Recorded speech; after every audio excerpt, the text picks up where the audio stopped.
Royal বেঙ্গলের আত্মকথা। শিব শঙ্কর মিত্রের royal বেঙ্গলের আত্মকথা গল্পে মানুষের মতো বাঘেরও ভাব ভাবনা, ভালোবাসা, হিংসা, নিষ্ঠুরতা, দুঃখ, বেদনা, আনন্দ আছে, তাই নিয়ে গল্পটি রচিত। জন্মের পরে সে ছিল মায়ের স্নেহ ছায়ায়।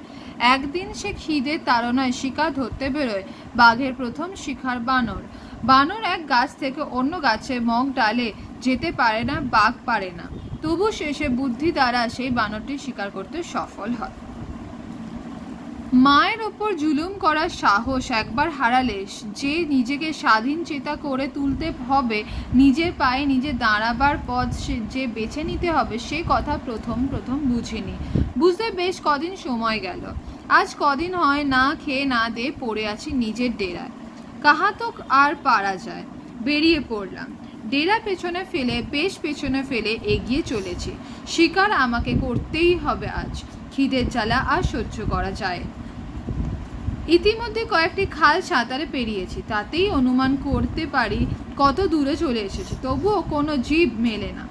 আমাকে এখানে দেখে কেউ আর কাউকে পালাতেও দেখি না। তেমন দেখতে পেলে তো লুকিয়ে লুকিয়ে এগিয়ে শিকার ধরবার চেষ্টা করা যেত। কোনো শিকার দেখতে না পেলেও তো গন্ধ নাকে যাওয়া কথা, কিন্তু আজ নিজের গন্ধ এমন প্রবল লাগছে যে তা চাপিয়ে অন্য কোনো গন্ধ নাকে যেন আসেই না। বাতাস যেদিকে চলছে সেদিকেই এতক্ষণ চলছিলাম। সে বাতাসে শুধু আমার ঘরমাক্ত দেহের গন্ধ, ঝাঁঝালো গন্ধ। কেন এমন ঘটছে ভেবেই ব্যাপারটা বুঝে নেওয়ার জন্য ঘুরে দাঁড়ালাম। বাতাসের মুখোমুখি। কই, এখন তো আর নিজের গন্ধ নাকে আসছে না। আর দ্বিতীয় চিন্তা না করে বাতাসের মুখোমুখি এবার এগিয়ে চললাম। অনেকক্ষণ এগোবার পর অন্য কোনো জীবের গন্ধের ঝলক নাকে যেন লাগে। ভরসা আছে, এবার নিশ্চয়ই শিকার মিলবে। খুবই সশস্ত্র হয়ে আস্তে আস্তে চলেছি। সচকিত কানে মাঝে মাঝে কিছু বেতাল শব্দ ধরা পড়ছে, তাতে বারবার আরও বেশি সচকিত হয়ে পড়েছি। একটা বড় খালের পাশে পাশে চলেছি বাতাসের মুখোমুখি। সহসা ভারী ক্ষীণ মোলায়েম আওয়াজ কানে ধরা পড়ে। সচকিতভাবে একটু এগুলে অনুমান করতে বেগ পেতে হয় না। পাখিদের ডাকের মতো গাছের মাথা বারবার ভাসা আওয়াজ, মাটির কোলে ঘেঁষা আওয়াজ নয়। কু কু মৃদু শব্দের বানরের ডাক। তাই হোক, আজ বানর খেতে হবে। কিন্তু ওরা যে গাছের মাথায় লাফালাফি করে, আমিও বা কম কি গাছে উঠতে? কিছুটা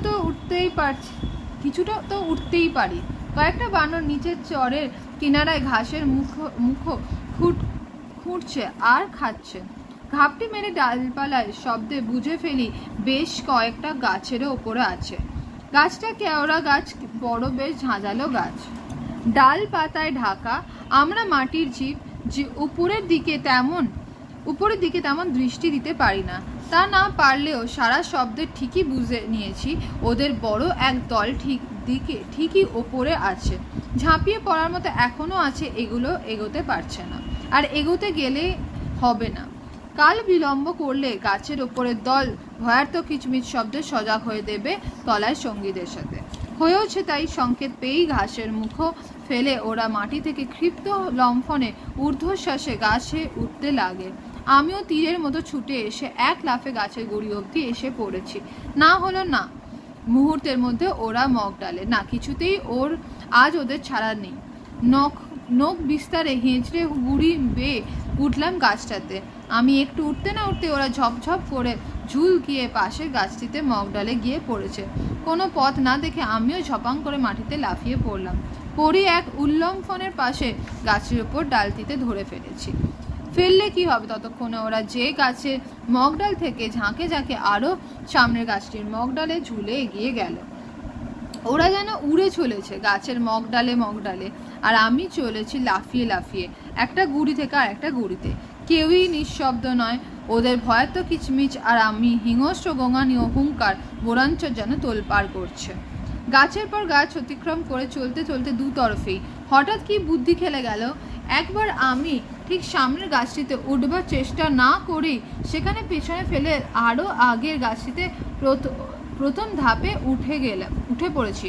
বানরের দল তখনও সেই গাছে পৌঁছয়নি, সবে ঝুল দিয়েছে আর ওই গাছের মগডালে ধরবার জন্য ঝুল দিতেই দেখি আমি সে গাছের আগেই এসে দাঁত মুখ খিচিয়ে গ্যাঁক করে ধরবার জন্য হুঙ্কার ছেড়েছি। আমি তো অনেক নিচে, ও আমার বিলম্বিত থাবার নখাগ্র মগডালে পৌঁছাবার কোনো সম্ভাবনাই নেই। তবু তো বিভৎস ব্যাঘ্র হুঙ্কার।